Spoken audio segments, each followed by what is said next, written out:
Баршаңызға қайырлы күн достар. Бүгін сіздермен ұйғыр мантысының рецептімен бөлісетін боламын. Тестасы пресный тесто болады. Пісу барысында бөлініп, езіліп кетпейді қамыры. 450 грамм жылы суымызға бір ас қасық тұзды саламыз. Суымыз салқын болмау керек, жылы су болу керек. Енді үстіне бір жұмыртқаны жарып, жақсылап араластырамыз. Енді 1 килограмм ұнның үстіне сұйық массамызды құйып, қатты пресный тесто дайындаймыз. Тестомыздың арасында комок қалып кетпеу керек, сондықтан да асықпай жақсылап илеп алыңыздар. Бұл илеп жатқан тестомыздан 2 зуала қамыр шығады. 2 зуала қамырды жайып, 4 бұрышты етіп, кәдімгі қазақша мантыны да осы тестомен жасасаңыздар, жабыспай керемет болып шығады.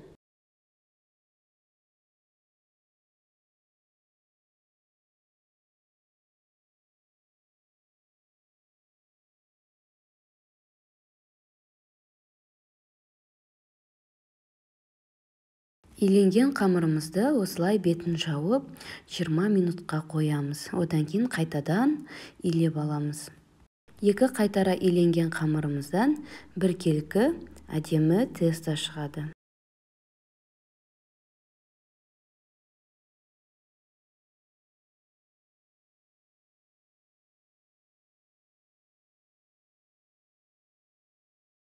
Июі қанған тестомызды осылай 4 бөлікке бөлеміз. Видеоны соңына дейін қараңыздар. Тестомызды көріп тұрғандарыңыздай ұзыншалап осылай жайып аламыз.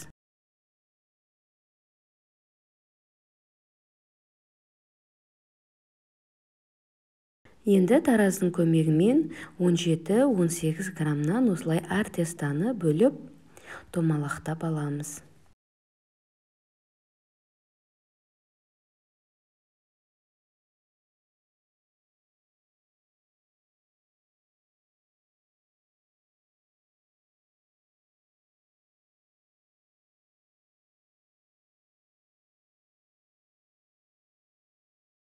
Қамырымыз қаязып қалмау үшін осындай целлофан пакетикті бетіне жауып қоямыз.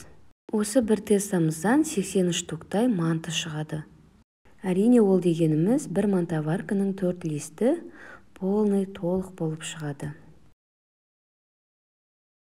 Ал енді мантымыздың начинкасын дайындаймыз. Ол үшін бізге 1,5 килограмм асқабақ керек.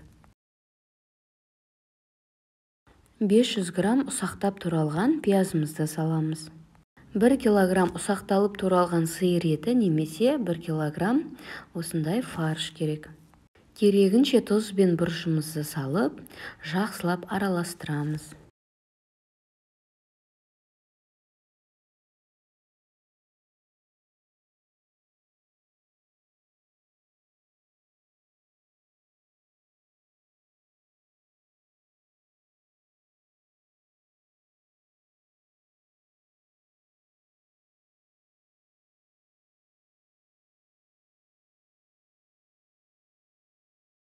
Ал енді ұнның көмегімен осылай әр қамырымызды жеке-жеке жайып, начинкамызды бір қасық толтырып салып, дәл видеодағыдай етіп өріп шығамыз.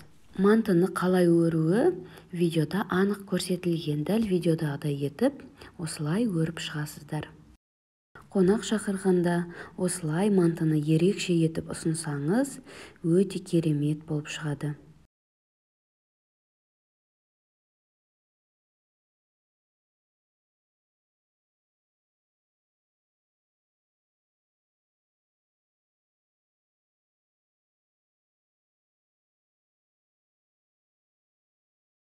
Сексен штук тестомызға осы дайындаған начинкамыз жетеді.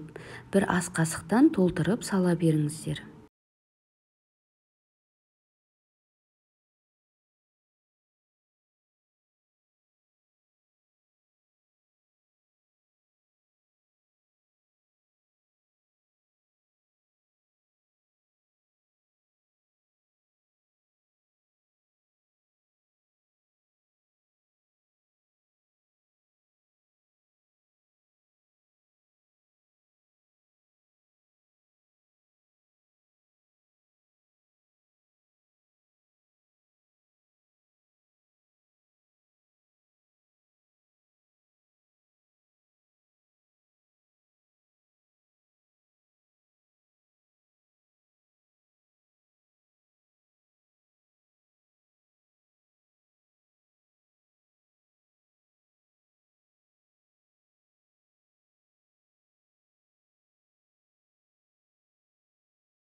Осымен ұйғыр самсасы дайын.